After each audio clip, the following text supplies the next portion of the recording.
Fala galera, tudo bem com vocês? Professor Arthur aqui.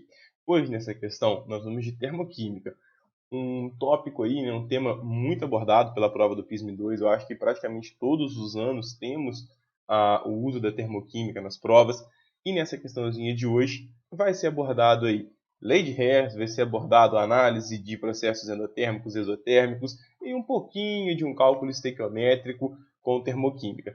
Não é a questão mais pesada que já apareceu de termoquímica no PISM, mas é sempre bom a gente dar um confere. Se você fez essa prova e tem dúvidas, se você está se preparando para o PISM e quer entender como é a prova, quer aprender a resolver a prova para garantir a sua aprovação, fica aqui e confere essa resolução, porque aqui falamos de química, e se é química, vem comigo, depois da vinheta.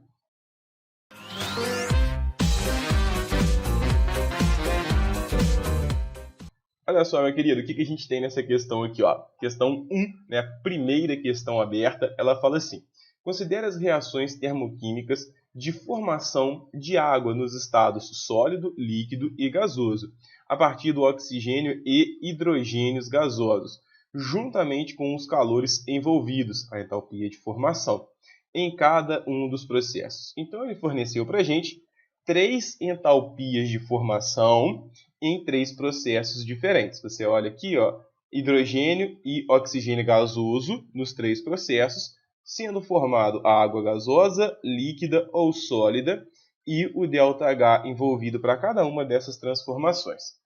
A partir desses dados, responda o que se pede.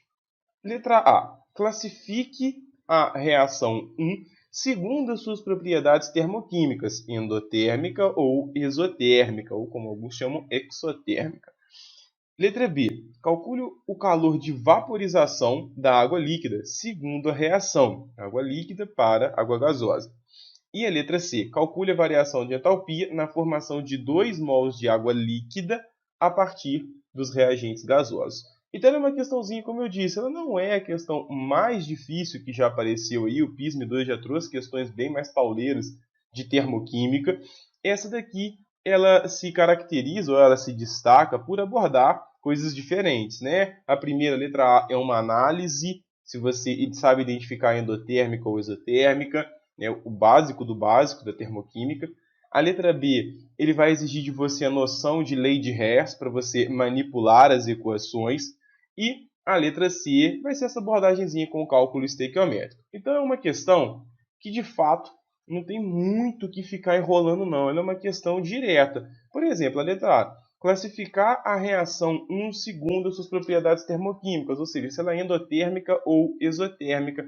O que a gente tem, galera? O endotérmico, endo é para dizer que houve absorção de calor. E o exotérmico é para dizer que houve liberação de calor. E quem te dá essa informação? O ΔH. Você está observando que o ΔH é negativo. Em reações endotérmicas, temos que... ΔH, rapaz. Temos que o ΔH ele é maior do que zero, e na exotérmica o ΔH é menor do que zero. É só isso. A justificativa se deve ao fato de que o ΔH é a entalpia do produto menos a entalpia do reagente. Então, quando o processo é endotérmico, o que significa? O reagente ganha calor do meio, se rearranja e forma produto. Então o produto fica com entalpia maior do que o reagente. Aí quando você faz um menos o outro, você está fazendo quem tem mais menos quem tem menos, né? Você está tirando uma quantidade menor de quem tem muito. Isso vai dar sempre um ΔH positivo. Agora, no processo exotérmico, você tem os reagentes, eles vão se misturar e formar o produto tem entalpia menor do que o reagente. Consequência disso, quando você fizer o produto menos o do reagente, você está fazendo o menor menos o maior. Você está tirando mais de quem tem menos. Isso vai dar, matematicamente, um ΔH menor do que zero. Então, a reação 1 ela é um processo exotérmico. Ela é um processo, então, ó, exotérmico. A grosso modo, mesmo assim, na lata. Olhou o ΔH menor do que zero, exotérmico, maior do que zero, endotérmico, matou. a questão. Ele não pede justificativa, ele não pede para desenvolver nada, não pede para resolver nada. É na lata mesmo que a questão está sendo cobrada. Se você tem dificuldade com termoquímica, né, eu aqui comentei rapidinho esse lance de ser endotérmico, exotérmico, de rearranjo das moléculas aqui, né, eu até só gesticulei mesmo, porque é o basicão da termoquímica, é o que a gente aprende nas primeiras aulas. Mas se você tem dificuldade, fala, pô, Arthur, eu tenho... Não é fácil para mim assim, não. Eu já assisti a aula do meu professor, já li o livro, eu continuo não rolando. Comenta aqui embaixo. Pede aí, fala, Arthur, grava pra gente uma aula de termoquímica que eu elaboro uma aula e trato isso com mais detalhe. É porque a pergunta foi na lata. A questão não pediu justificativa, nada. Fala qual é e acabou. Então, se é isso que ele está pedindo, é isso que você vai colocar. Tá ali, resolvido. Letra B. Calcule o calor de vaporização da água líquida, segunda reação. Às vezes, se ele quisesse dificultar, ele nem colocaria para você qual é a reação. Por quê? Se ele já falou que é de vaporização, vaporização é passagem do líquido para o gasoso. Então, caberia você misturar, combinar as equações aqui usando lei de Hess para poder obter a equação final. Mas a questão te deu essa colherzinha de chá, te deu essa moral, está te ajudando no PISM 2 e falou que a equação que ele quer é essa. Ele quer saber qual é o calor envolvido. Isso aqui é a lei de Hess, porque você não tem essa equação final que ele quer, você não tem ela em nenhum das outras equações que ele te deu. Para você chegar na equação final, você precisa usar a lei de Hess para poder obter ela. E o que a lei de Hess garante para a gente? A lei de Hess garante para a gente, também sendo, né, bem direto aqui, para a gente não gastar muito tempo com uma aula de teoria, a lei de Hess garante que a entalpia é uma função de estado. Ela depende apenas do estado inicial e do estado final. O que isso significa? Que você pode manipular as suas equações. As consequências disso é que você pode inverter uma equação invertendo ΔH. Você pode multiplicar a equação multiplicando ΔH. Dividir a equação dividindo ΔH. Somar equações somando ΔH. Subtrair equações subtraindo ΔH. Tudo que você fizer na equação, você faz no ΔH. E aí fica a dica. Toda vez que você se deparar com lei de Hess, pessoal, o jeito de fazer mais fácil é isso que eu vou te ensinar aqui agora, né? Você vai olhar quem você tem na equação final e vai buscar ele nas equações que você tem fornecido. Por exemplo, eu aqui estou precisando da água líquida no reagente. E quantos mols eu estou precisando dela? 1 mol. Então eu preciso de 1 mol de água líquida no reagente. Eu vou consultar as equações que ele me deu e vou identificar onde ela está. Eu tenho água líquida na primeira equação? Não. Eu tenho água líquida na segunda equação? Tenho. Só que qual que é o problema? Ela está no produto. Eu preciso dela onde? No reagente. O que eu vou fazer com a segunda equação, então? Eu vou inverter a segunda equação. Por quê? Porque eu vou precisar combinar equações para chegar na equação final que ele me pediu. E para chegar na equação final que ele está me pedindo, eu preciso colocar as espécies onde elas devem estar. A água líquida eu só tenho na equação 2 e ela está no produto. Eu preciso dela no reagente. Inverto a equação. Então, a equação 2 ela está invertida. H2O líquido produzindo H2 gasoso mais meio de O2 gasoso com um ΔH de formação. Se eu invertir a equação, o que eu faço com ΔH, galera? Eu vou inverter o meu ΔH. Ele era negativo, então 286,6 kJ por mol. Outro ponto importante, eu preciso de 1 mol de água líquida no reagente. Quando eu inverti a equação, eu já tinha a minha equação na quantidade ideal, 1 mol. Se eu precisasse de 2, por exemplo, o que eu ia ter que fazer com a equação 2? Além de inverter, eu ia ter que multiplicar por 2. O que ia acontecer com ΔH? Eu iria dobrar, mas não precisei, já saiu na quantidade que eu quero, na quantidade que eu preciso. Está ali bonitinho. Agora eu preciso olhar a água no estado gasoso. A água no estado gasoso, ela está no produto para mim. Eu preciso buscar onde eu tenho ela. Eu tenho ela na reação 1. Apenas na reação 1? Apenas na reação 1. A reação 2 ela é líquida, na reação 3 ela é sólida. Não preciso. Preciso dela na minha equação final, no produto. Na equação 1, ela já está no produto. Então, preciso inverter a equação 1? Não, larga ela quieta. E a proporção? Eu preciso de 1 mol dela.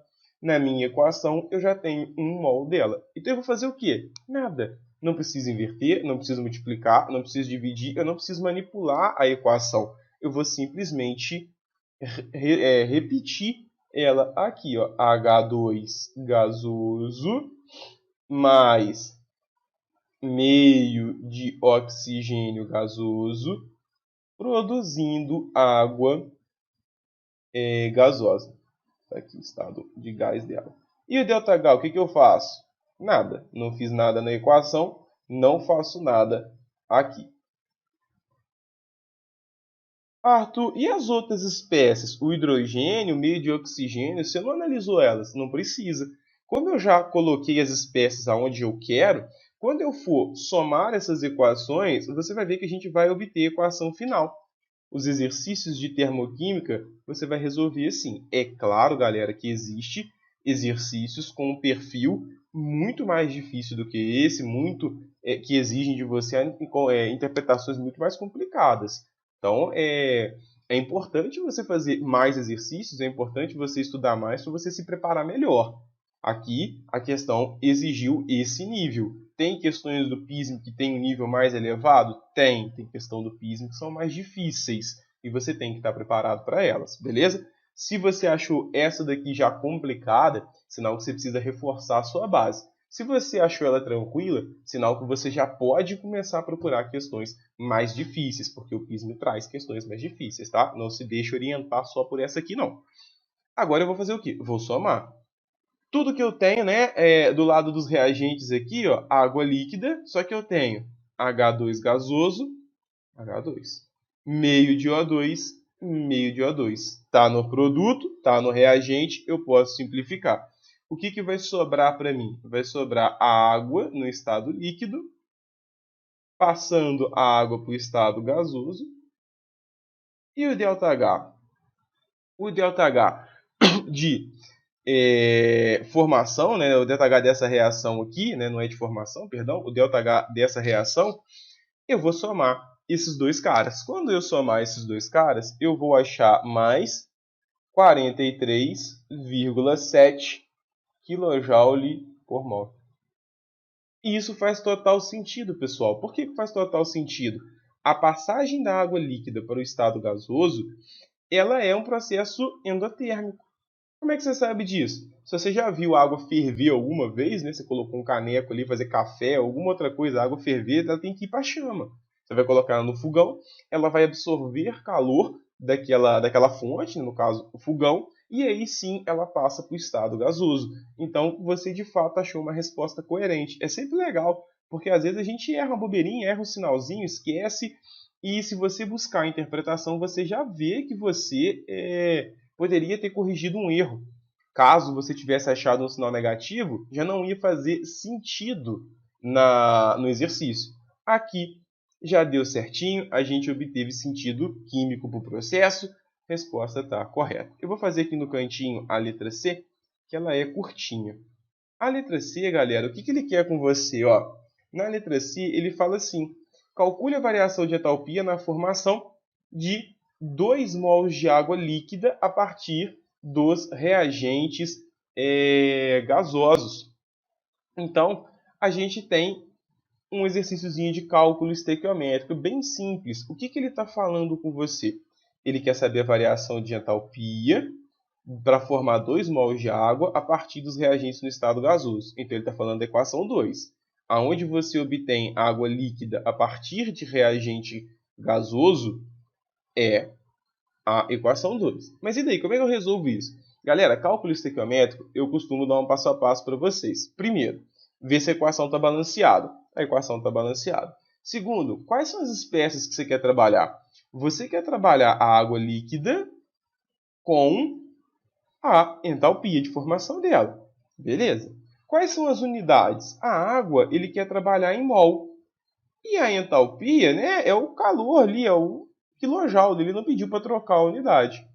Depois que você identificou as espécies que você quer trabalhar e identificou as unidades, você monta o que eu chamo de uma relação teórica, que nada mais é do que a proporção entre essas espécies, o coeficiente estequiométrico. Olhando a equação, você sabe que se você tiver 1 mol de água líquida, vão ser liberados um valor de 286,6 kJ para cada mol.